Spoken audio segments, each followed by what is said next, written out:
Welcome back to the shop and welcome to episode 7 of the Rat Trap rebuild. We are to the point of waiting on parts to come in, and our tires were actually on back order, so they'll be in at some point. But for right now, we've got some other projects we can do, and we'll put a little lipstick on this pig and dress her up.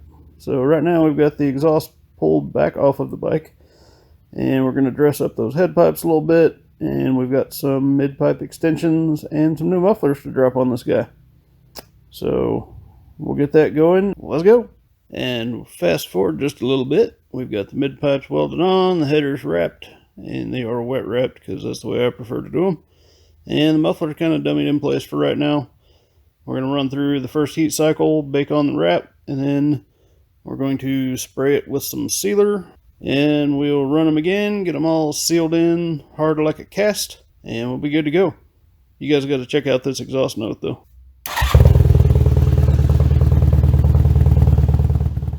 And jump forward a few days later. VHT sealer sprayed on the headers. They've been run, heat cycled, baked, so now it's like a hard cast. Super awesome. We've gotten in quite a few parts, and we should be able to wrap this dude up in this episode. So this one we are going to do front and rear tire, front and rear sprocket, and chain, and an oil change. That should take care of everything that we need to do for a while on this bike, other than ride it and have fun. Now it's time to rip it back apart. Let's go.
it was time to go for a ride. Figured I'd take you guys along, see what we get into out here. I know the last couple of episodes kind of lost the whole tutorial vibe that the first few had, but I thought about it, and that's really not what all this was about. This was just about getting this bike back together on the road.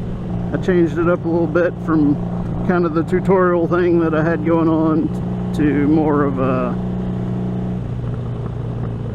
like a vlog, I guess. It's actually kind of neat how nimble this thing is too. It's been a while since I've actually ridden more of like a standard sport or cruiser kind of riding position. So getting out on the road on this thing it's kind of a nice little treat, nice little change up from the super sport. I guess we're out here in the land of speed. Let's see, do we have any gears left? Nope, that's it. Okay. Yeah, this thing's not a speed demon. Even back in its day, it wasn't a speed demon. It's definitely not made for speed now. So the overview on what this bike is about. This bike has been put together, man, I don't even know how to describe this thing. It's like not really chopper, kind of sort of bobber, also kind of sort of scrambler. That was the turn that I took toward the end of the build when I actually started, you know, looking at how I was going to wrap it up. Because for what I want this bike to do, I want it to ride easily. Like, this road is rough as crap, and I know that if I was on the Gixxer going down this, my voice would be all over the place. I would be doing the whole like Luke, I am your father thing. I wanted to be able to take it out and beat down a little back road like this, or you know, like we're going to get into here in just a second, something like this. I wanted to beat it down some of the more rough, unfinished, half put together roads that we've got out in the country. I know this is kind of like the maiden voyage and all, but you know, why not test it out for the purpose it was made for, right? Yeah, cool.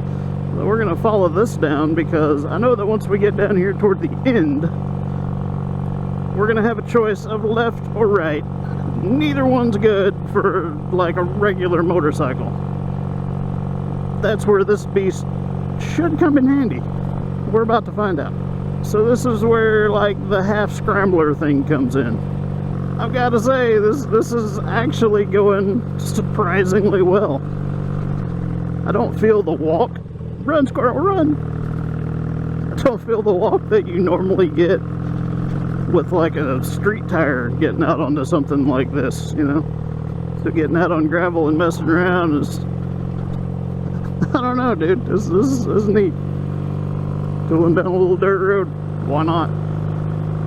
And yeah, I mean, you know, I know I've said it 100 times and you guys are probably going to get tired of me saying it, but this is what this bike has been put together for, okay? It's been put together for crappy gravel roads, national forest roads, like janky Forest Service and a half kind of stuff, right? It's been put together totally in the mindset that if I'm out here on something like this and something happens and it falls over, okay, pick it up, make sure it's not leaking anything, and off you go. So yeah, as I was saying, this is what this thing was put together for. Bebopping down a Forest Service road or something like this, where if it falls over, my feelings aren't hurt. I'm going to pick it up, make sure everything's cool, and take off with it. In case there's any question right now, it is not on fire, I promise you. That is the sealer on the header wrap cooking off. It stinks really bad, that's why I'm this far away too. So here's our tire situation that we're looking at. Kenda 761s. It's like a kind of sort of mix on-road, off-road kind of tire. I actually could not get the tire that I was after for this bike, but these were the next step up kind of that I could get in the tire sizes that I needed for this bike, because it's a weird one compared to, you know, modern stuff. So far it has handled, you know, I know this isn't like super rough, which we're not getting into ADV territory or any of that, but you know, it has handled this whole thing astonishingly well. And, you know, we're still pushing crud out of our fork seal on this side. I may actually have to change the seals out at some point. I'll just kind of keep an eye on it and see. I mean, it's got just a handful of miles on it since it got put together. That is what it is. Totally worth it for a maiden voyage. It's crazy. 20 miles an hour on dirt. It's a little rough, but it's really not bad at all. I'm not going to push it much faster than that because there's a lot of loose gravel and this road sucks, but that's the point. Let's be honest here. If we haven't lost a wheel weight yet, it's going to be a freaking miracle.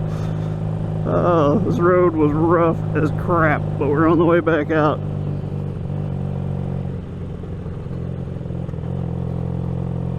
This thing is surprisingly agile for, you know, God, what is this thing? 83. We're going into 2022 here. So we're 39 years into this bike's existence. 39 years in a motorcycle is, you know, that's some age when you really stop to think about, like, what your average motorcycle age and all that is. You know, granted, yeah, you've got your old bikes and the guys that ride the crap out of them.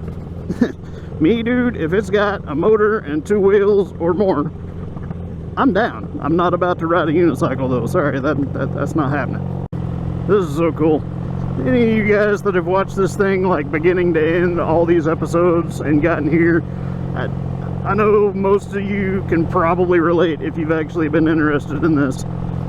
It's that feeling, man. You've had a project for so long that hasn't run. It's been just like, you know, a yard ornament or a shop ornament or something. It's just like a pile of metal sitting in a corner.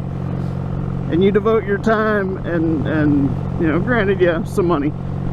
I added this up the other night with everything included up to this point, including the rear fender that we don't have on. Just under $800. Now, you take that and add in that I bought the bike for like, I don't even remember, like 150 bucks or something. This is $1,000 or sub $1,000 bike. Dude, this is like a feeling of total elation right now because it runs. It does things under its own power. Like, I don't have to push it to move it now. This is amazing to me.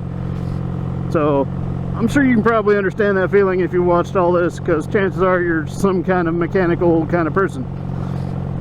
So, yeah, I just want to level with you guys that know what I'm feeling right now. Yes, it runs. This is amazing.